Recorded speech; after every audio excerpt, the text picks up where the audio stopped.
ହେଇଛି ଆମର ଚିତଉ। ତ କାହିଁକି ନା ଯେତେବେଳେ ମୋ ଶ୍ୱଶୁର ପିଅନ ଚାକିରି କରୁଥିଲେ, ମାନେ ଗୋଟେ ସ୍କୁଲଟାରେ ଥିଲେ, ଗଭର୍ଣ୍ଣମେଣ୍ଟ ସ୍କୁଲ ହିଁ, ସେଇଠି ସେ କ'ଣ କରିଥିଲେ, ସେଇଠି ସେ ବାଡ଼ିରେ ନଡ଼ିଆ ଗଛ ଲଗାଇ ଦେଇଥିଲେ। ତ ତା ପାଚେରିକି ଟିକେ ଛାଡ଼ିକି ଆମ ଦୋକାନ ଅଛି ଏବେ ଯାଇ ବି, ସେ ମୋ ହଜବେଣ୍ଡ ବସନ୍ତି। ତ ମୋ ଶାଶୁ କେତେବେଳେ ସ୍କୁଲ ଖୋଲା ଥିଲେ ଟିକେ ବାଡ଼ିଆଡ଼େ ଟିକେ ବୁଲିକି ପଳେଇ ଆସନ୍ତି।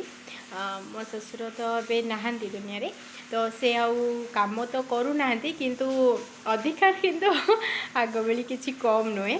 କାହିଁକିନା ଇଏ ବି ସେଠି ସଭ୍ୟ କ'ଣ ଅଛନ୍ତି, ତ ମୋ ଝିଅମାନେ ବି ସେଠି ପାଠ ପଢ଼ୁଛନ୍ତି। ଆଉ ସେ କ'ଣ କରିଥିଲେ, ନଡ଼ିଆ ଦୁଇଟା ସେ ବାଡ଼ିକାନି ମାନେ ସ୍କୁଲ ବାଡ଼ିରୁ ଗଛରୁ ପଡ଼ିଥିଲା। ତ ପଡ଼ିବା ସାଙ୍ଗେ ସାଙ୍ଗେ ମାନେ ଏତେ ଉପରୁ ପଡ଼ିଲା ଯେ ସାଙ୍ଗେ ସାଙ୍ଗେ ସେଇଟା ଫାଟି ଯାଇଥିଲା।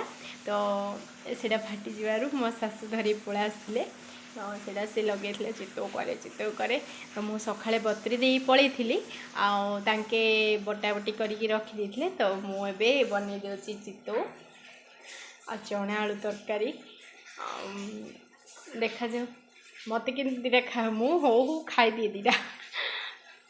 ହଉ ଦୁଇଟା ଖାଇଦିଏ। ତ ଚିତଉ ବି ବସାଇଦେବା।